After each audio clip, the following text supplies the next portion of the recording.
Hi all, breakfast series episode 3. இன்றைக்கி என்ன பார்க்க போகிறோன்னா ரொம்ப ஹெல்த்தியான பிரேக்ஃபாஸ்ட் பீட்ரூட் இட்லி தான் பார்க்க போகிறோம். இதை பண்ணுறதுக்கு நான் இன்றைக்கி ஒரு பெரிய பீட்ரூட் எடுத்திருக்கேன். அதை நல்லா வாஷ் பண்ணிவிட்டு அதோட தோலெல்லாம் பீல் பண்ணி அதை ரஃபாக சாப் பண்ணிக்கலாம்.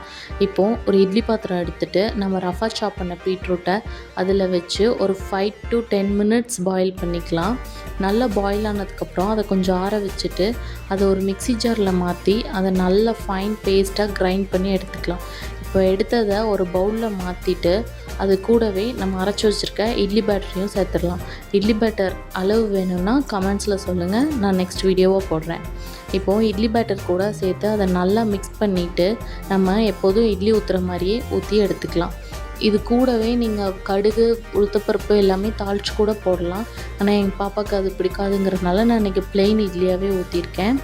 இந்த இட்லியை ஊற்றிட்டு எப்போதுமே நம்ம இட்லி பாயில் பண்ணுற அளவே பண்ணால் போதும். மேலே கொஞ்சம் டெக்கரேஷனுக்காக நான் இன்றைக்கி ஒயிட் கலர் மாவை வச்சு சும்மா பாண்டா டிசைன் மாதிரி போட்டிருக்கேன். சும்மா கொஞ்சம் டெக்கரேட்டிவாக இருந்தால் குழந்தைங்க இன்னும் விரும்பி சாப்பிடுவாங்க. உங்களுக்கு இஷ்டப்பட்ட டிசைனாக நீங்கள் போட்டுக்கலாம். என் பாப்பாவுக்கு ஸ்மைலி ஃபேஸ்னால் ரொம்ப பிடிக்கும், அதனால் நான் இன்றைக்கி அதை போட்டிருக்கேன். இப்போ இட்லி பாயில் பண்ணி எடுத்துடலாம். இதுக்கு பெஸ்ட்டு காம்பினேஷன்னா வேர்க்கடலை சட்னி இல்லைன்னா பொட்டுக்கடலை சட்னி. நான் இன்றைக்கி பொட்டுக்கடலை சட்னி அரைச்சிருக்கேன்.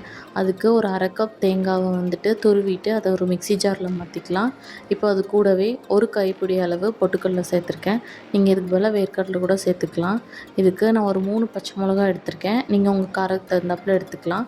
அது கூடவே ஒரு 3 பல்லு பூண்டு எல்லாமே சேர்த்துட்டு அதுக்கு தேவையான அளவு உப்பும் சேர்த்துட்டு நல்லா மிக்ஸி ஜாரில் சட்னி அரைச்சிட்டு வந்துடலாம். இப்போது சட்னி ரெடி ஆயிடுச்சு. இதுக்கு ஒரு தாளிப்பு கொடுத்துடலாம். கடாயில் எண்ணெய் ஊற்றி எண்ணெய் சூடானதுக்கப்புறமா கடுகு மட்டும் போட்டுட்டு தாளிச்சிக்கலாம்.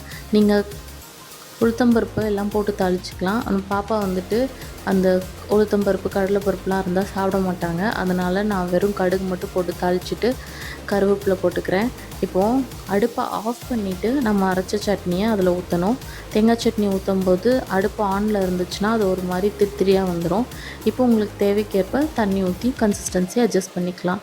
இப்போது இதை நம்ம பீட்ரூட் இட்லி கூட சர்வ் பண்ணிடலாம். பேபிஸ் ரொம்ப விரும்பி சாப்பிடுவாங்க, ரொம்ப ஹெல்த்தியும் கூட.